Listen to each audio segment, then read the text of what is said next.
What up, y'all? It's Season Love, SENLUV, that's who I be, and welcome to another episode of the Money Healing Monologues. Over here at the Money Healing Monologues, I like to open up a space to speak about the development of Black wealth, health, and excellence. So, join me every single Monday where I like to reiterate, reteach, and dissect some shit that I just think us as a Black community should speak about. And of course, the purpose of this is to open up a conversation. So if you have any thoughts, comments, or concerns, please feel free to comment down below. If you agree with me, if you disagree with me, if I ruffle some feathers, let me know. Let me know it's tea, girl. This episode 19, we will be talking about the construct of time. Time itself is a social construct that we all collectively create through socialism. It's how we relate to each other and how we can get some sort of tangible connection to each other. It'll make more sense as I get into the, who, what, where, when, why, and how format that I like to go down for every single episode. And the how will always be a question that is down below in the description box if you're listening in on YouTube, and in the question box if you're listening in on Spotify, Anchor, or Apple Podcast. So let's get straight into it. For my who, I asked who created it, and like I said us, the people, through socialism. Socialism is of course, like how we all socialize, the things that we do to come together, like, how we relate to each other, like in the grocery store and church and outside in general, transportation, you know what I'm saying? This is all things that we all collectively do and believe in order for them to be anything. When we talk about time, the reason that time had to become what it is now, which is like, the hours, the days, the minutes, down to the seconds, is so that us as people have some sort of a tangible way of connecting and, I want to say meeting up with each other, scheduling things with each other. It makes it more tangible for us rather than like how it was back in the day where it was like we ride at dawn. That shit is mad funny. And if we still did that today, that shit would have me so fucking weak. Like, imagine, yeah, girl, just meet me over there by, the pillar when the sun goes down. Like, what? That's mad hard to try to calculate. That's crazy beastie. Bringing me into my what, I asked, what does our relationship with time do? And my answer was, it keeps us structured in capitalism, specifically because that's a society that we live in. And of course, this perspective on my podcast is coming from somebody that lives in NYC in the United States of America. So capitalism is very much raging at this time. Well, it's definitely falling at this time, but I don't want to get my podcast taken down, so we're not going to talk about that right now. It keeps us structured as a society, and it gives us a sense of relatability, like I said, like with scheduling things with people and making sure that people know where to be at a certain time, like work and school and church and things like that. It brings us structure, having this collective belief of time in order to make it tangible for all of us to connect to each other. Keeps us connected, but of course the duality of that is I feel like it also keeps us trapped. For my where, I asked, where did time originate? And that is from the sun and the moon. That's how they used to tell time back in the day. That's how they used to know it was daytime and know it was nighttime, because when the sun went down, it was clipped for everybody.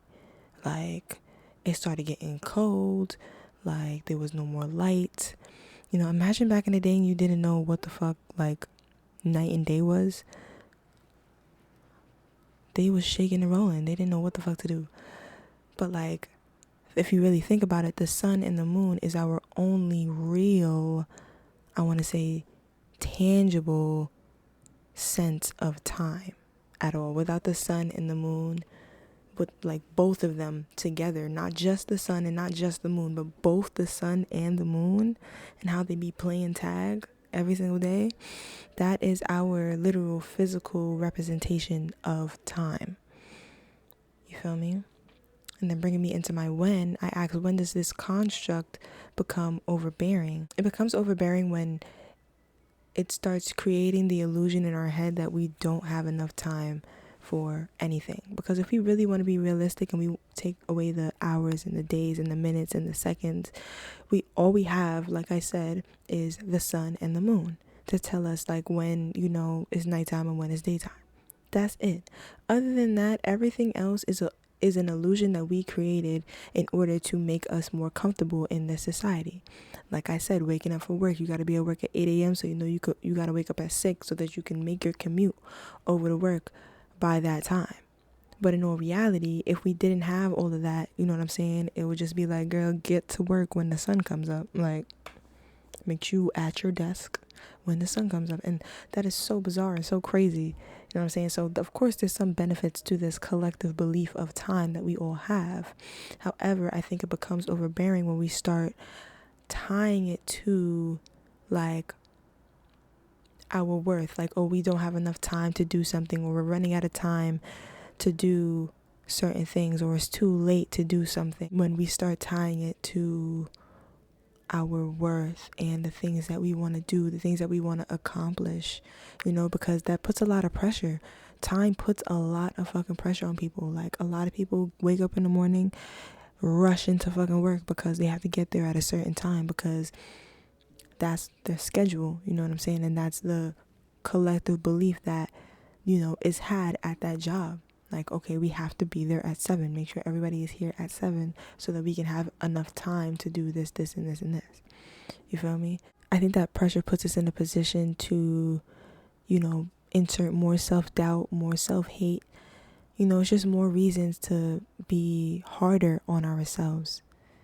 So I just think personally releasing it for certain times, maybe of your month or, of your year in general, just like day by day, you know what I'm saying? Not everything has to be like, okay, down to the hour, down to the minute, because at the end of the day, it's just day and night, the sun and the moon. You feel me? Does that make sense? And then bringing me into my why, I kind of touched a little bit in it in my last point, but why do we become aware of this? Why do we need to be aware of this? I said, it helps us take back control of ourselves, because at the end of the day, we can all do whatever the fuck we want. Period. We can all do whatever we want. We can do whatever we want with our day, and we shouldn't have the societal pressure or this collective pressure of time holding us back from the shit that we really want to do with our life.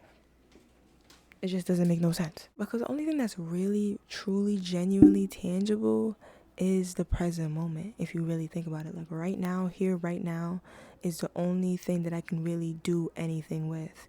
So we can plan things for tomorrow and say, okay, we're going to do this for that time and this time, da. And of course, like I said, there's duality to everything. And that's the whole reason of why I made this whole entire podcast, is because of duality. You know what I'm saying? Everything is not what it seems. I love singing that because it relates so much to the shit that I be talking about. Like, yes, of course, there's some benefits to time and like scheduling things because of socialism, and we need to all relate to each other and have some sort of cohesiveness as a society and just as a collective in general, because we all have to relate to one another. But I also think that capitalism has taught us to have it, honestly, take advantage of us and take advantage of our own dreams, like pressure us into thinking and doing or not doing certain things that we truly want to do.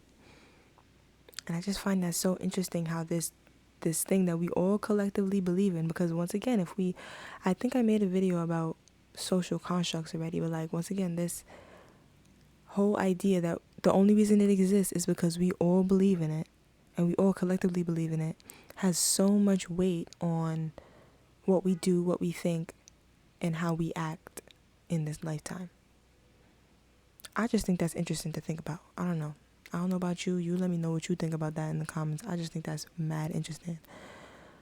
And then the question for this episode is, how has the idea of time positively or negatively impacted you?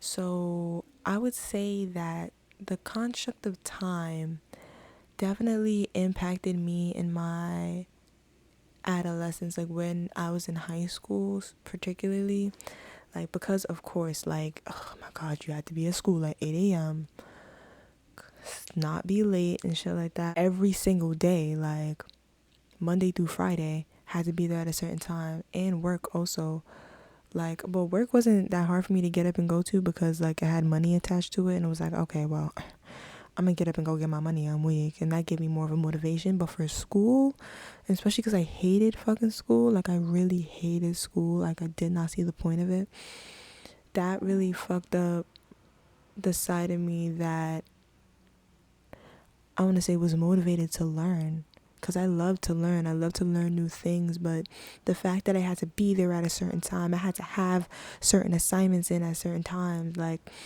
that shit really like would fuck with my anxiety, OD, because it's like, bro, why are you pressuring me to get this thing in? Because I'm not like everybody else. So like, I'm gonna get things done when I can get things done, you know what I'm saying? Not just because somebody told me to get it in at a certain time, you know what I'm saying? That's just not how I learn. That's not how I maneuver. And I'm so sorry, like I can't meet your due dates, miss, sorry. That was never me. Like I could never do it. It just always fucked with me. But yeah, that's how time negatively affected me. Facts. And on that note, thank you guys so much for tuning into this episode of the Money Healing Monologues. This one was definitely quick, short, sweet. And I would just really love to know you guys' take on it. So please feel free to comment down below. Let me know your thoughts. Let me know what's tea. You feel me? Ashe, so it is, so be it. I really hope you enjoyed it. I hope that you have a beautiful day, a beautiful life. Please don't forget to comment down below, like this video, like this podcast, subscribe to the podcast. Please answer the question that's down below. You feel me? And yeah, I'm gonna see you guys in the next one. Okay? I love you.